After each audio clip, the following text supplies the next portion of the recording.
Hi folks, Dino Bob here, back in California Paleopark. This is episode 6, and we have more Hell Creek dinosaurs. This time, Triceratops and Edmontosaurus, and Ankylosaurus, of course, being our previous one from the last episode. So we're going to have a speed build this time, and we're going to start a little differently with an overlook of the first setup for this habitat, and very rough, a lot more terrain painting needed. The animals are in there to make sure they were happy, and also because I was fighting against an attempt to raise the star rating of the park, and discovering that it is seriously uncoupled from the income that I'm getting from the park. So kind of throwing up my hands for the moment and waiting for the next update where there's supposed to be a rework of park progression. Anyway, so here we are. I need to build a viewing area. You can see the temporary uh, pieces that I put in so guests could see the animals. And I'm setting up right now with glass pieces and stone pieces to set up the base layout of the viewing area and how it will intrude into the animal's habitat. Swapped to doing some flooring and getting the stairs in to the upper level that I intend for this building. I'm, as usual, working this out as I go along. So you will see some changes as we go from place to place, including, for example, lengthening the area for the guests to get in to the viewing area. I'm building this central structure primarily to provide an elevator lift for handicapped guests to get up to the upper level, rather than trying to do a ramp in this area. Uh, so like I said, making it up as I go along in terms of what exactly is going on. A little bit of roofage now. You may glimpse from time to time in the back of this path area an amenities building for the guests. This park has also been suffering from crashes in guest satisfaction with things, which I don't fully understand why it's happening. So, there's a bunch of adding amenities to get them back up to being happy. Uh, at this point, calendar-wise, I'm up to the second of those crashes, possibly headed for the third. Still trying to figure out why it does this. Don't know. Uh, so you see the little cap in the center of the building. It started off with a 1 meter height and eventually decided that that didn't look right, so moved it up to 2 meters. That would primarily house the mechanisms for the elevator so that it can get safely up to the second floor. Working out how to set the roof for the upper viewing area and what height I wanted it at. You can see I used two different columns there. One that matches the central portion of the building and one that matches the stone surround. Giving it sort of a transition where the central area's skin shows up, and keeping it all fairly similar. Right now, the information screens are kind of sat on by this building, but I'll be changing that before the whole thing is finished. There's a lot more detailing to do. I've got to put in some fencing for the upper part and mess around with how the building interfaces with the habitat in order to make it relatively safer for the guests and not simply rely on the reinforcements in the glass area to keep the animals from poking their way in. Not a good idea to have the guests goring or chewing on the habitat. This could be the guests when they're too close to the habitat. So that's the railing I decided on for it and a lot of adjustments to make it fit in there. I put off doing the curved part because curves with those railing pieces can often be a pain in the butt. So let's go to tour mode, and we're walking in from the entrance building. That was Ankylosaurus exhibit on the left, and one of the entrances to the viewing area. Turning the flashlight on because the sun is going down in this moment in the park, deciding whether I really wanted it on or not. So it was really a necessity to do it. So we're going to drop down into the building, and you can see some guests walking off to the left toward the elevator door area. It's still a passageway for everybody. And we've got the two arched areas entering the main viewing area. You'll follow this guy for a bit and take our first look into the habitat. The habitat itself is a work in progress still. There is no care building for the animals.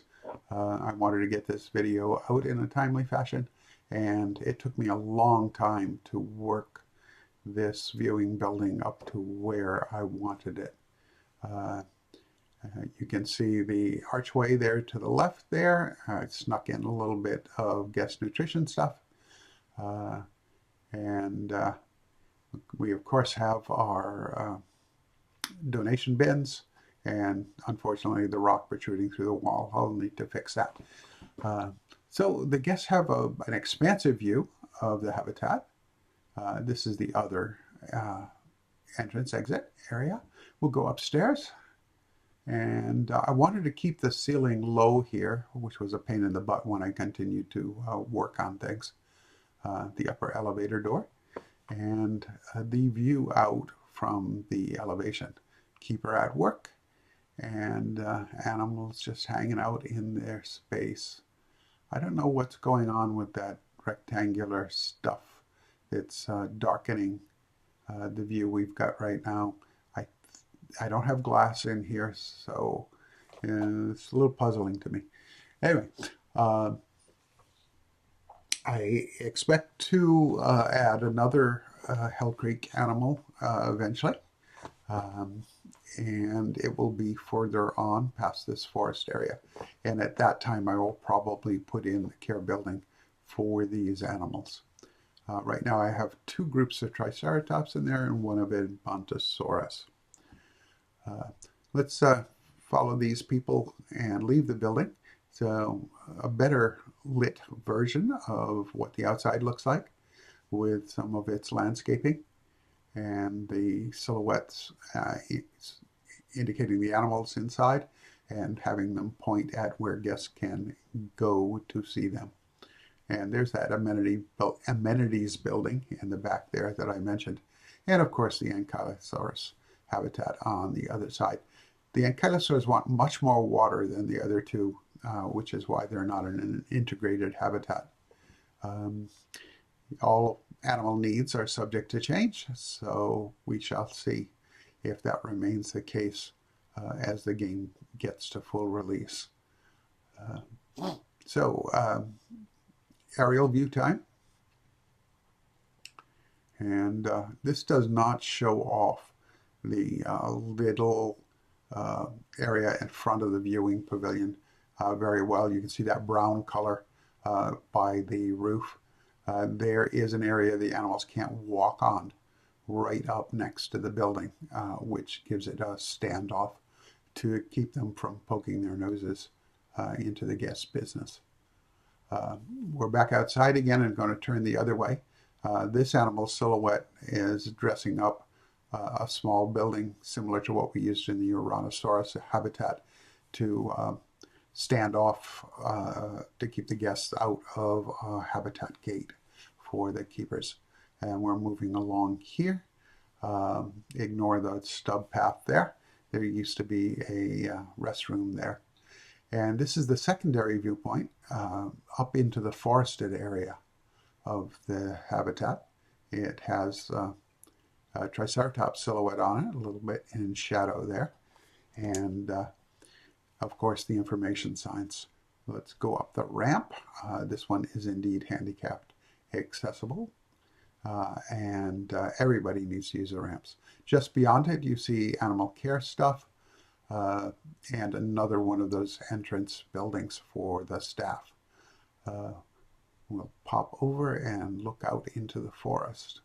I don't see anybody out there. Oh, there's a tail waving on the right there. So somebody's out there in the forest. And not a big thing, not a fancy thing, deliberately so. I love the worn posts that the rustic set comes with. Before we cut to the animal cinematics, these animals have gotten an update due to the ontogeny work the devs have been doing. So on the left is Edmontosaurus arnectens, and on the right is Regalis. These are both females, and you can see that their skull shapes are now significantly different, more in keeping with the fossils of these animals. An excellent side benefit of the devs' work on the forthcoming ontogeny work, where animals will grow from babies to adults. The Triceratops also get them to further distinguish Horridus and Process, but not going to be showing you that today. Just some of the animals hanging around in their habitat. Apologies for the jerkiness of this. Unfortunately, I apparently had it set on higher speed because I was trying for time to pass before I shot this. And you see me correcting that now, even though the buttons are not on screen, and the animals are now moving at a more normal speed. They really look great wandering around through this coastal foliage. It just looks so good. Really like it. I don't have a lot of animal footage for this one, and it won't last all that long. So extensive habitats take a lot more time to work on. They just do. That's one of our males with the striking coloration on the horns and frill, and much redder body coloration. They are still subject to variations in the color shades, but this one came out pretty sharp, I think. So there he goes, making his little hurry noises and wandering around, being sort of king of all he surveys, I guess. Anyway, so that's pretty much it for this week's episode.